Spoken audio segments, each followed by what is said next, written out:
Bonjour, bienvenue à toutes et à tous. Je suis Mary Desmarais, conservatrice en chef au Musée des beaux-arts de Montréal. I'm Mary Desmarais, Chief Curator at the Montreal Museum of Fine Arts. Et je suis vraiment ravie de vous voir ce soir en si grand nombre. Merci beaucoup pour votre présence.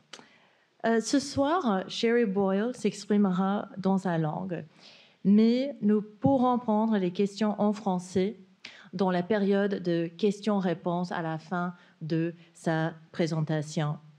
Shary, I just want to say before I go any further in introducing you, thank you so much for being here.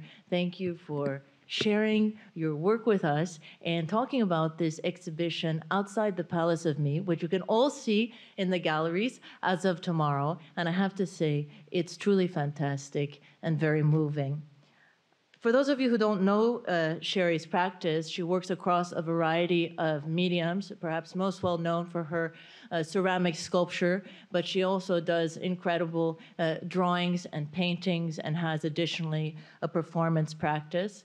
She recently received an honorary doctorate from her alma mater, Ontario College of Art and Design.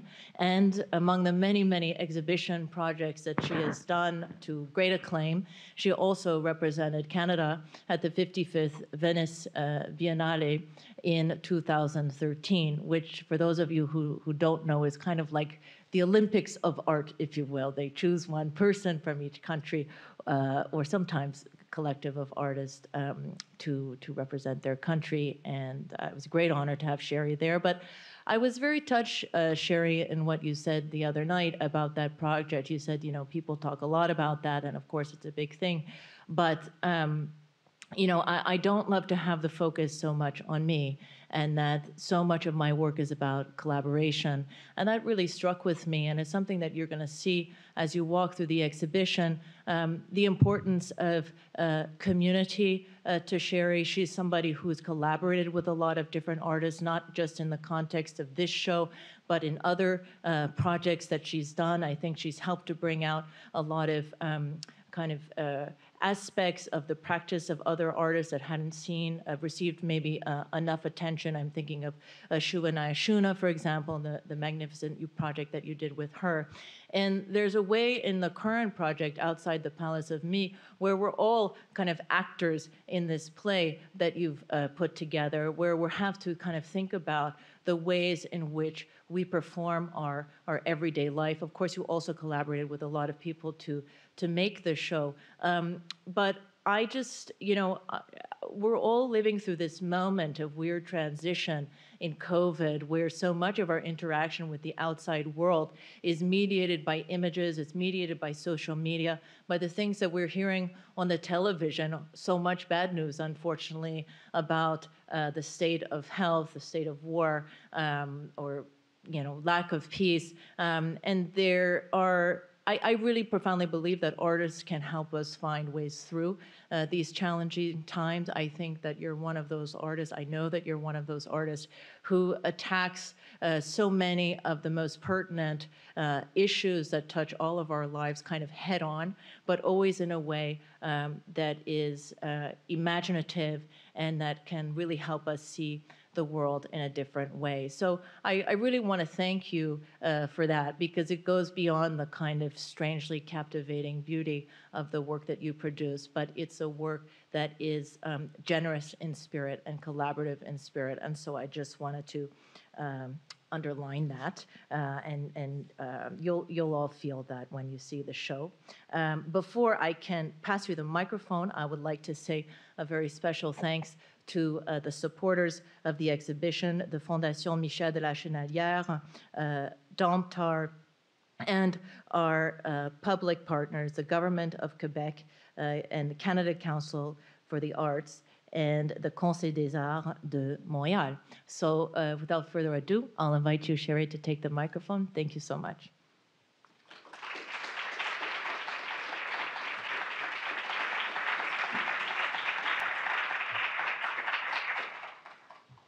Thank you, Mary Daly. That was really touching and beautiful. Thank you to the Musée des beaux-arts for inviting and hosting this project.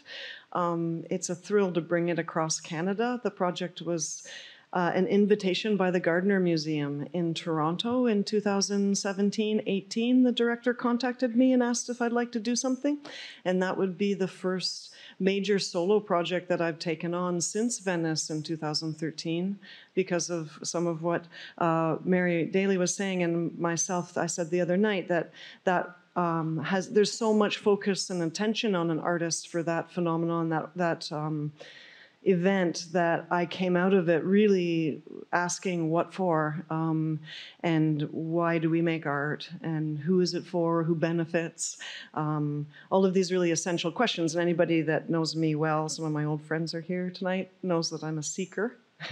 And that I'm always thinking about root causes, and I want art to connect with meaning for all people across class and across race, across gender, across people, that the kind of barriers and boundaries that sometimes make us feel that things aren't for us or they're not accessible.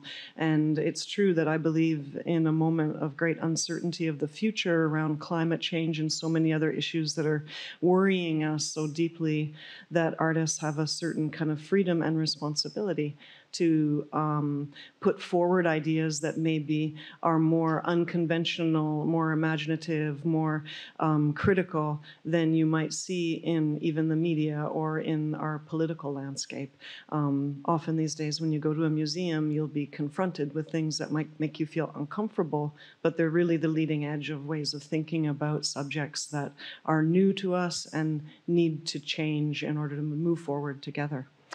So you'll see some of my favorite type of images here, which I'm, a kind of ceaseless image maker and thinker.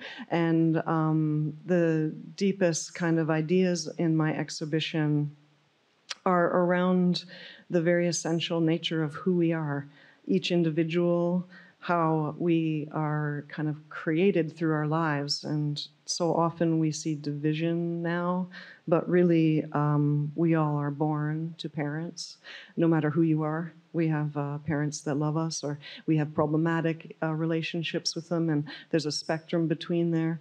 There's different conditions that we grow up in that we can relate to each other through. We have maybe different cultures and different genders, different circumstances, but there's these essentials that we share, and I so much want to know about those and how we kind of choose to present ourselves to the world, and who we really are alone at night when no one's around and looking at us. So it's fascinating to me to look at the culture of social media, selfie culture. This was something that informed a little bit of my thinking around this exhibition. Outside the Palace of Me is a lyric fragment from a musician out of UK named Kay Tempest. And in that song that I'm taking that lyric from, that they're talking about selfies and selfies and selfies and the kind of idea of outside me. Here's me outside the Palace of Me. And I thought that was such a beautiful notion, because when we look at these images of ourselves, we look at the kind of way that we present ourselves in an unrealistic fashion that has nothing to do with who we kind of actually are, but who we wish others would see us as. And as we know, we're all a little obsessed about perceptions. So I found that image on top. I thought that was so funny. But this is a 1980s kind of business culture image on the internet, managing perceptions at work. Don't we all manage these perceptions? We think about the way we look at other people and the way other people look at us. I'm very interested in primatology, and I think really at heart we're all just primates. So we're very much interested in the ladder of status and how to kind of climb that ladder, and the self-consciousness that we have as people and in general throughout our lives, and the kind of dysmorphia that comes, that the exaggerations of our ideas of self. So I have an image of like kind of a classic funhouse mirror and how it distorts our kind of the way we see ourselves so often is incorrect. Who actually knows who we are? We don't know other people, and we don't really know ourselves, but we make so many assumptions. There's also Jordan Peele, who does such a phenomenal job of kind of critiquing African American and kind of Black culture within white culture of America. His films are phenomenal, and he uses horror as a genre to talk about those subjects. And one of his last film, he's got a film out right now called Nope. I haven't seen it. The last one was called Us, and there's a really frightening and canny scene that happens in the kind of amusement Coney Park area where these little kids are inside of a beach kind of amusement park in the funhouse mirror, and the image of herself comes alive and kind of reaches out at her, and the whole film becomes about these kind of almost twins, the one that above ground and the one below ground. And this really I saw as a metaphor for double consciousness. And double consciousness is something that the African-American scholar and activist W.E.B. Du Bois early in the 20th century put forward as an idea of how Black people have the ideas of other people looking at them, white people looking at them and having assumptions about who they are and what they are, and then their own selves inside having a very different experience of who they are and what they are, and having to hold both of those things, and how the tension between that can be so incredibly traumatic. And there's a lot of feminist scholars that have talked about a very similar thing that happens with women, where you can often see women walking down the street that are conscious that they're being looked at. So they're aware of who they are inside and who other people are looking at them as. And then I had to drop some Saul in here for a little local content. People in Quebec may not realize that we were taught English in Ontario through Saul, through TV Ontario. We got a lot of Saul. Sorry, French, excuse me. Thank you. I know we kind of knew English, but we didn't know French as well. Saul helped us out. My partner's always making fun of me, saying that I dress like Saul. And I kind of feel like he's right. One of my favorite characters is Baptiste from The Children of Paradise. It's a classic and magnificent French film where the mime Baptiste is really playing the role of a beautiful artist that just dreams, lives to dream. I'm so interested in the way clowns operate as a satire of the human condition, and kind of insist on deflating our hubris, because I think mostly humans are so self-centered that we're at the only life form on the planet. And I feel clowns do a good job of satirizing and taking away our authority, and making us kind of question and feel a little bit more comfortable with the sometimes humiliating nature of just being a human. A theater is the most important sort of house in the world, because that's where people are shown what they could be if they wanted, and what they'd like to be if they dared, and what they dare to, and what they really are. That's a quote from Tove Jansson, one of my favorite writers, who's no longer alive. She was Finnish and created the Moomin Trolls. When I got this opportunity to make the exhibition, I knew I wanted to use theater, the kind of trope and metaphor of theater, to present my work and make all the thematic pieces in this project that all connect together through the lens of a theater. So instead of, that's my sketch, a bird's eye sketch, and here's a maquette of the actual scale model of the gallery.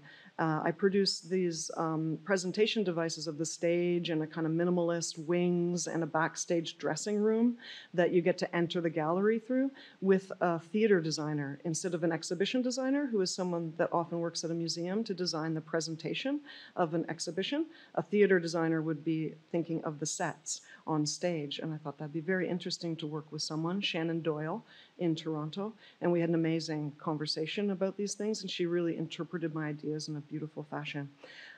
So we got to do this wonderful little maquette. And you can see that the end result of the exhibition is very similar to this miniature. And I wanted to transform the gallery into a theater space, because I wanted people to consider what it's like to be a performer.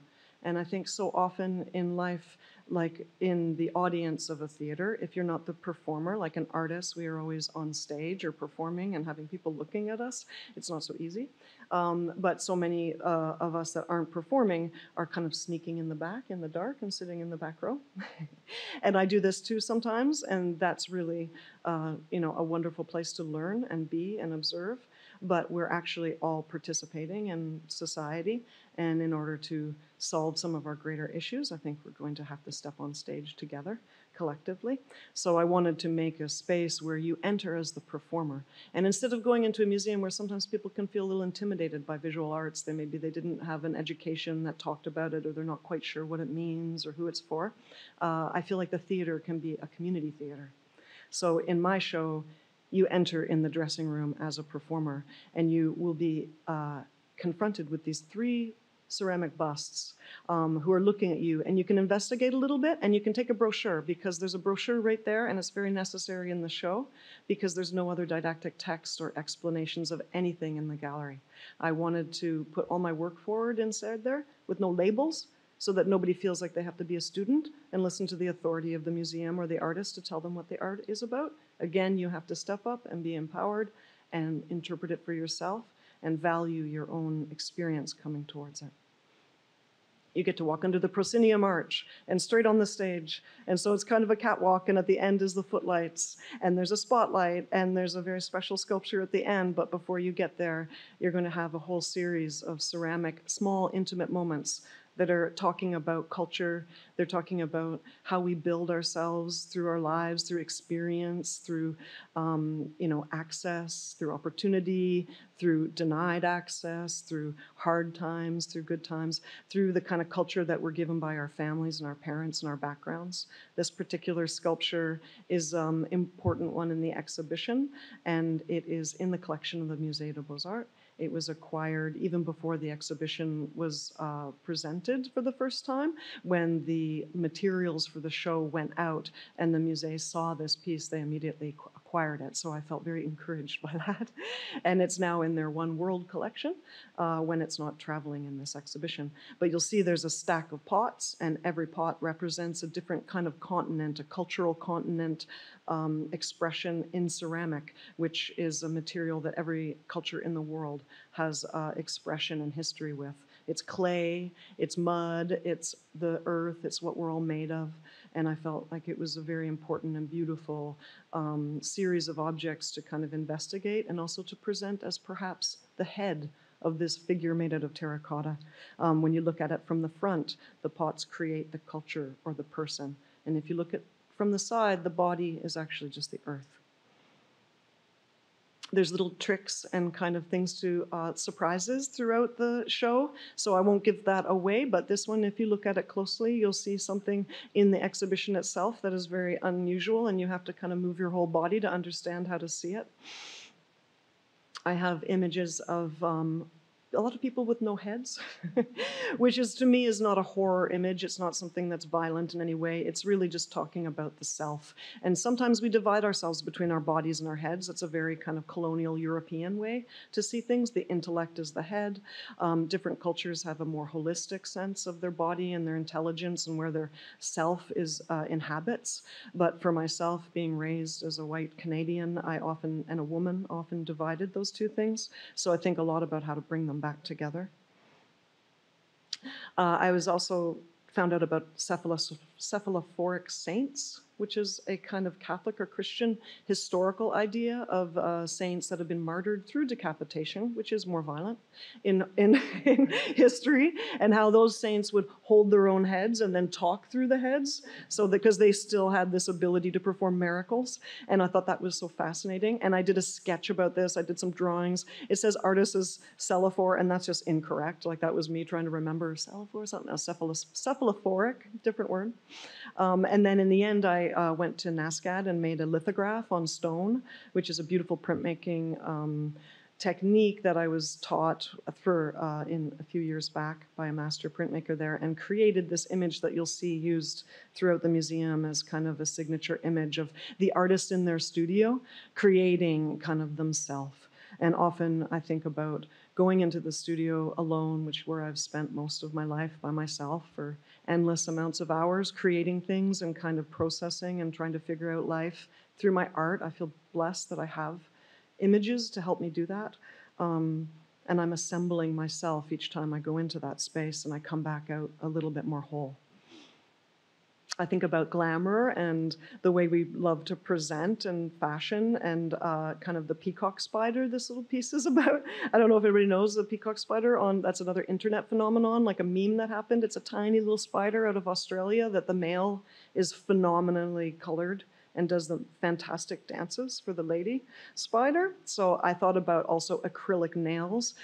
Justin Capuletti is an acrylic nail artist out of Toronto, and he works a lot with the drag community there, and he does phenomenal acrylic nails, and I've been collaborating with him for some years for some of my sculptures. There you can see I asked him to do a set of nails for my sculpture, and he will think about the subjects and coming back to me, because the art, like the artistry of acrylic nails, a lot of Black women in America and across kind of North America have really popularized that art through their kind of expression of nail culture. But it really is something that is a highly skilled technique to be painting that small and that precisely on nails. I have great respect for those artists. You'll see really richly researched kind of ceramic figures that have all sorts of references. And here is one particular of one of the earliest recorded transgender people that I could find in my research around ceramics, and that is noted in England as a kind of British transgender woman that was lived as a man, kind of in the 1700s, Mary Talbot. And so I wanted to do a Staffordshire type figure, which is a British type ceramic flat back. They'd make them to put them on the mantle of the middle class household as decoration. And in this case, Mary Talbot is standing with the Venus del Holes on their hand, and that's one of the most ancient figures that we know of a kind of fertility female. Who knows what the culture was? It was found in Europe, deeply buried, of some kind of ivory. And so I think about the way we've represented ourselves as humans and made kind of images, and what did images mean then compared to what they mean now. If you think of a selfie, what's the relationship between the Venus del Holes and a selfie? You peer through the stage, you can see some other characters, some paintings. Here's a sketch of my first idea for Judy. Judy is a life-size figure that looks like it could be in the kind of Ripley's Believe It or Not or Madame Tussauds Museum, kind of an entertainment character. And Judy is referencing Punch and Judy, which is one of the earliest puppetry shows in England. And Punch popularized the idea of slapstick comedy because he had a stick and he used to beat his wife, Judy, over it. That's like puppetry that's gone on for hundreds and hundreds of years. Also in Italian, it's comedy dell'arte or Puncello. And Judy is also the name that's referenced in English for the dress form that people use to make dresses on. That's a Judy as well. So I think of like a body, the female. So this work is very much about kind of women and the way the roles of women and misogyny operate so quietly and underground in so much of our European and North American cultures. There's also a group of people here that are stagehands, tech crews, and I do have a long history of performance in theaters, and I'm always so interested in that role of the tech hand because they're dressed in black. They often have a lanyard, they have some kind of walkie-talkie, and they're making everything go. They're making everything happen quietly, smoothly, perfectly for the theater, people that are under the spotlights. But like so many women in our lives, they're making it run without maybe being noticed. So I wanted to create a sculpture around Judy. And as you can see here, the puppets that are on her hands, her multiple arms, kind of like some strange goddess, represent some other different tropes of the female in the kind of media that we're so often, we're like kind of consuming. So there's Judy again. There's an activist in the middle, and in this moment I thought about Angela Davis of the Black Panthers because she's so phenomenal. The Wicked Witch. I made these puppets in 2018 out of ceramics and kind of hand sewed them, and then slowly the body came together. Here's some early Madame Tussauds type wax figures. Aren't they haunting? Really amazing, right? So I was so fascinated. And then here's Niagara Falls, which is kind of what it's come to. And they're not so great anymore. They're not done so perfectly, you know, but they have a certain charm and kind of, they're still really creepy. And I grew up going to Niagara Falls. That's somewhere that, you know, people would go with their kids in the summer and go kind of tour these strange, dusty, dirty, old kind of entertainment franchises. And I was always fascinated with the wax characters because wax, as we know, looks like skin, right? It has that sweaty kind of translucent quality. And it also gets easily marked. So what was weird in Niagara Falls is a lot of the really handsome celebrities, often the men, have like chewed up lips. And the guy that I worked with, Anton Gosley, who I looked up to see who's still doing repairs and kind of working in Niagara Falls as the amusement park kind of person that helps fix the sculptures there. This guy graduated from art school in the 70s, and he's been an artist in Niagara Falls for the last 30 or 40 years. And he's the guy that has to go in and clean up the lips and repaint them and put the fingers back on because people snap them off as souvenirs. And there's no security cameras, there's no money for that, but the best, I mean, I didn't know whether like people with braces were trying to make out with the Tom Cruise. I don't know, but it was so weird. It's a phenomenon. And so Judy was born. I worked with Anton to kind of reconfigure. I used one of his old mannequins that he had in his studio, and I made it into a really lush, realistic female body. I added extra arms. I created a sculpture of her head, and had Anton cast it in wax from some of that early original Ripley's wax that he still has in the studio. And then I carved out the eyes in the traditional way. I made my own eyeballs out of porcelain in the back and put them in. I worked with Evan Penny, who's a phenomenal Canadian artist in silicone, to create a silicone hand to match on the puppet controller. And that was also, I sculpted it out of plasticine and brought it to Evan, and together we cast it, and he trained me how to do that. So these things, meeting artists and working with these people that have these special skill sets, whether they consider themselves technicians or artists, it doesn't matter. They're incredibly skilled, and they've devoted their lives to learning materials, which is so moving to me, because it's kind of a monastic life. You have to have so much dedication and scholarship and great care to do this work well. And Evan is absolutely a treasure and one of the best, and he was so generous in working with me to create the casting of the silicone. He also loaned me some of his spare hair, because he's got all this kind of hair in drawers, emu hair and horse hair and human hair and everything in between. And I knew I wanted to do these phenomenal long eyebrows and eyelashes, kind of, and these really long fingernails.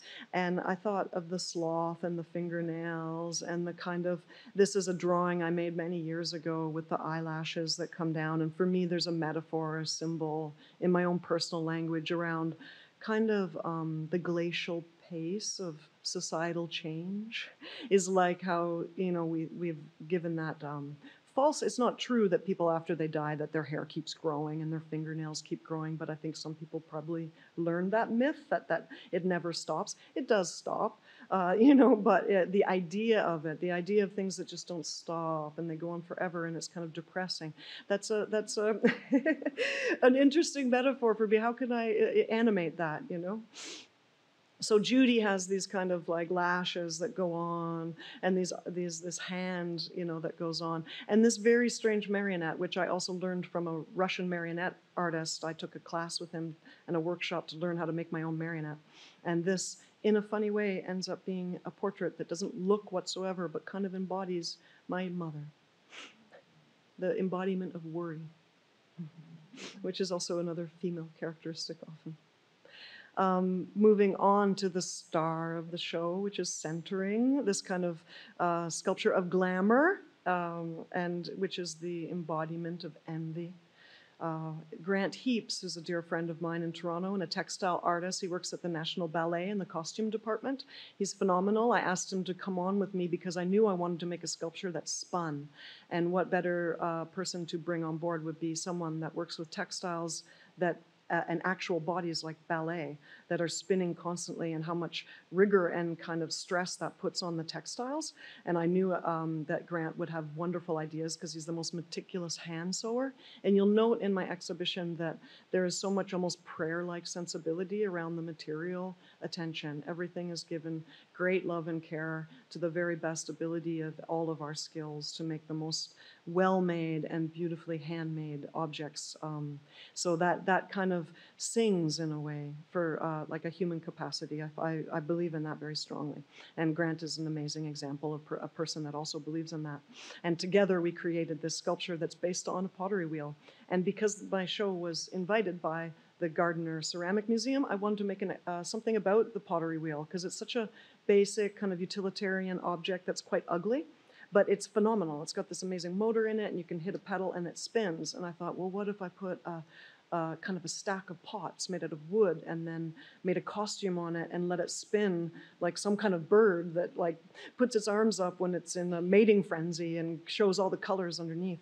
So this is a coin-operated sculpture. When you go into the show, you have to bring a loonie or a toonie. It's a 100% fundraiser for a charitable organization. So we're doing a little competition. In Toronto, we raised almost $3,000. In Newfoundland, a little smaller place, and it was during COVID, 800. But I think Montreal can do better.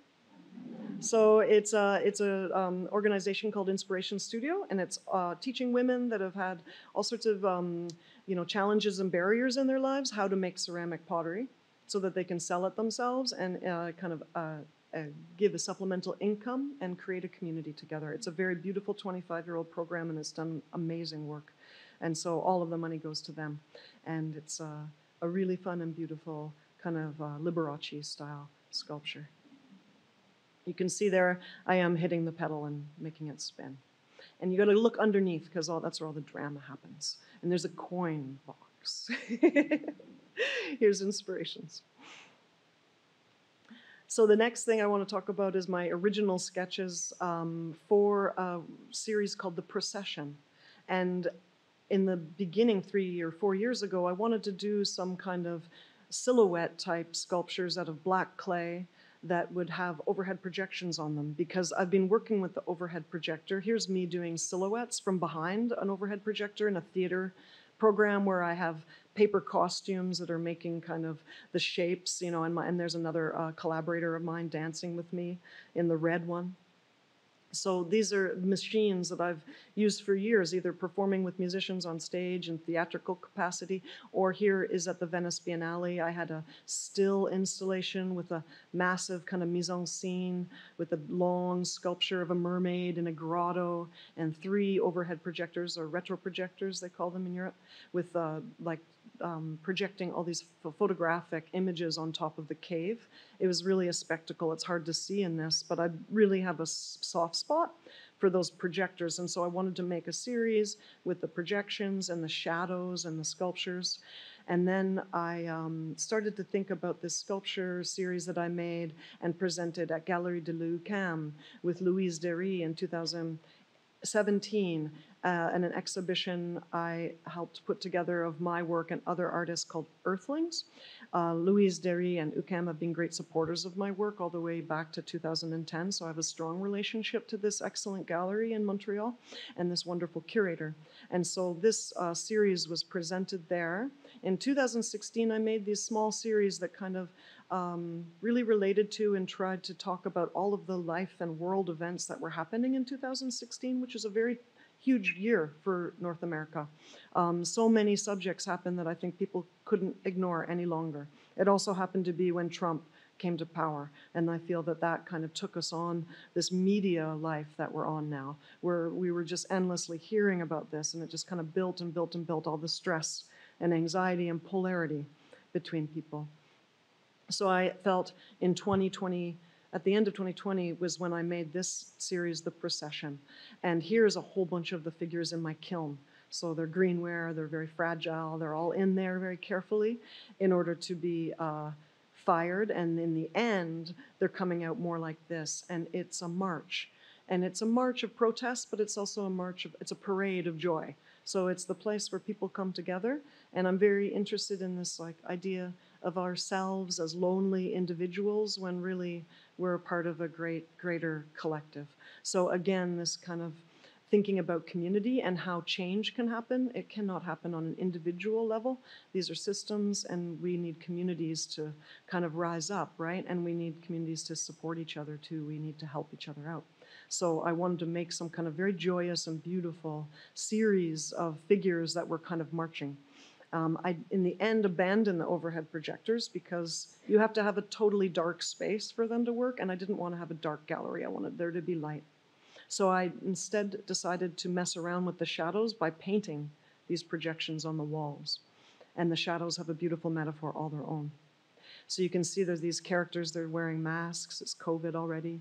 They have flags, they have prayer hands. There's little moments in there, if you look closely, that you might identify from kind of social and political things that have been happening in the culture of Canada and are great influencer, the States, and in part Europe, that are happening in these little scenes amongst the people. They're, including these riot cops. And I'll take you back right before COVID into my drawing practice, because talking about collaborators and community, I went to Norway right before COVID happened, and I was very lucky to be up in the mountains in a very quiet studio to draw. And so here is an image that I made there called The Collaborators. So I'm thinking and turning the tables on the idea of the muse, the female muse in history of European art, in terms of what happens if the women are just kind of taking great pleasure for their own purposes, mysterious purposes, to paint this tiny little man. And it's kind of a sexy and strange painting. It's on paper. There's a whole series of them. Here's Punch. He makes another appearance, but here he's got a very strange kind of Catholic veil over him, and you can make some connections and read your own interpretation into this kind of violent, scary, but strange and weird image. There's the drag show, which is about a kind of two people, one a mask, one a real person of indeterminate gender, perhaps, putting on a performance and considering someone that is so different from them, how to play them, how to empathize with them. What does that role or that symbol, how does it impact that person? I want and hope that people, when they look at my work, they just reflect on that and wonder and ask questions. And I find this is a very curiosity-provoking image. I also set myself a really difficult challenge for this exhibition, and I'm kind of coming towards the end of my talk, to touch on a sculpture that I made separately of the exhibition, but intended to be in this show and travel as a major part of it. I was commissioned by an organization to make a large public sculpture, and I proposed that I tried to explore the subject of whiteness as a white artist, as I was reckoning, and so many white people have been reckoning, when even though civil rights and racism has been a topic for 100 years, and since hundreds of years since the beginning of this country, when unfair treaties were forced on Indigenous people by the colonial forces of this country, that some of us might be the ancestors of, some of us are immigrants here, but we all are reckoning with the idea of whiteness, how whiteness operates in our systems, because the Canadian government and the way land and everything is organized here, taxes, was created by white European men, French or English. So I wonder about the origins of those cultures and the supremacy that's baked in order to give us access to kind of better opportunities, and how that's harmed so many people. I'm listening, I'm reading, this is going on for so long, and I see that so many of the subjects around race, people talking about racism, are usually being carried, that burden, by Indigenous or Black or people of color, that have to kind of bring this up again and again to try to make change happen, when really it's up to white people to make change happen, white systems, it's up to us. So I wanted to explore what is white culture, because we don't even talk about that. So I made a piece called White Elephant, which really is the elephant in the room that no one wants to speak about. And I knew it was going to be traveling around museums, and in Canada, museums really are European constructs, mostly filled with European art or European colonial treasures that have been either often taken from other cultures historically. So I wanted to ask myself, could I put a sculpture that talked about the confusion of being white when you might not feel you yourself are participating in any kind of, very violent or racist act, or you might not feel racist, but you know that are just by our very systems are implicated. That's a very complicated and burdensome thing of its own, and white people don't talk about that amongst themselves often or at all. But that conversation has to, I think, open up and be more comfortable so people aren't so scared and freaked out about it, so we can have greater conversations with communities and people that aren't white to try to make equity. So I started to just explore about these certain subjects and kind of affiliated subjects that made me uncomfortable, that made me question myself, and that also how gender and how different kind of class intersects. So here I have lone gunman as a drawing. How to make a drawing about whiteness, settler. These are some of the kind of female or male kind of tropes that have kind of intersected with the being white, So I think about white women and early miscegenation laws where it was against the law for us to marry or intermarry with people that weren't white. And that was in a way to separate us so that we couldn't make affiliated, powerful kind of relationships and rise up. Unfortunately, through misogyny. But then how white women have kind of carried that through as, maybe being more silent and not helping in the ways that we could, So there's a lot of complications between sexism and racism. The lone gunman is just really my, I think all of our tragic pain and grief around this endless phenomenon of shooting going on that is really perpetuated by white men, and how young white men are being so often extremely kind of exposed to extreme issues through the internet and kind of really encouraged to go down really evil and terrible paths through vulnerable times in their lives when they're very young and they're not really aware of what's happening. Before you know it, they have an aggrieved quality and they're out kind of trying to work out their rage in very ignorant ways through great violence to communities who aren't white. So this is a terrible thing, but no one's saying, hey, what's going on with young white men? Because we know that if this was any other culture, if this was any other gender, they would be round up and put in jail and everybody would be freaking out. But it keeps happening. So it's painful, it's difficult, but there's also grace and there's love and there's empathy and there's compassion because I myself am white. So I struggle with those feelings of guilt and shame and confusion and, impotence, the feeling of what to do. So I wanted to make a sculpture that, kind of talked about that and helped other people discuss it. So white elephant is also kind of a rummage sale. That's like a term for like a garage sale. So it really is a possession which its owner can't dispose of, but whose cost is out of proportion to its usefulness. I mean, white culture, white identity is really one of the only identities that you can't be proud of, but you can't get rid of. And that's a very complicated thing. I thought about Linda Blair in The Exorcist and how her head would spin around. And really, I grew up in the 70s, so this movie terrorized me, and I had nightmares for years. I saw it way too young, and now if you look at the kind of, the quality of it is nothing like the new CGI that's so realistic. It's very kind of clunky, and it looks like something in Niagara Falls, but it's quite frightening. And this was too when the Catholic and the Christian church had much greater effect on white people than it does now necessarily, in terms of sin and kind of, evil. So I thought about the evilness of some of the violence that's been perpetuated by white colonialism in the past and today. And I thought about the over-exaggeration of whiteness and how it's so important and overinflated is important and supreme and above everybody else when we know that that too is just a falseness that's benefit really capitalism in the making of a lot of money. And again, the dysmorphia of exaggeration and kind of confusion about identity is really important in this subject. So there's a beautiful book by Art Canada Institute, published it on this exhibition called Outside the Palace of Me. And inside, I was given a section in the back where I got to talk about many of the works, maybe 10 of them in the exhibition, and share reference pictures and some of my thoughts and ideas about the artwork that really gives you a great depth. Because if you'll go in there, you have the brochure, but there's no other didactics, and I'm so really giving you guys so much information tonight because this is it. There's no other programs or educational kind of outreach that's happening at the museum for the length of this show. And there's so many subjects to talk about. So I'm doing my best in an hour, but I say please get the book. And I hope that these conversations will continue amongst you all and in the gallery itself.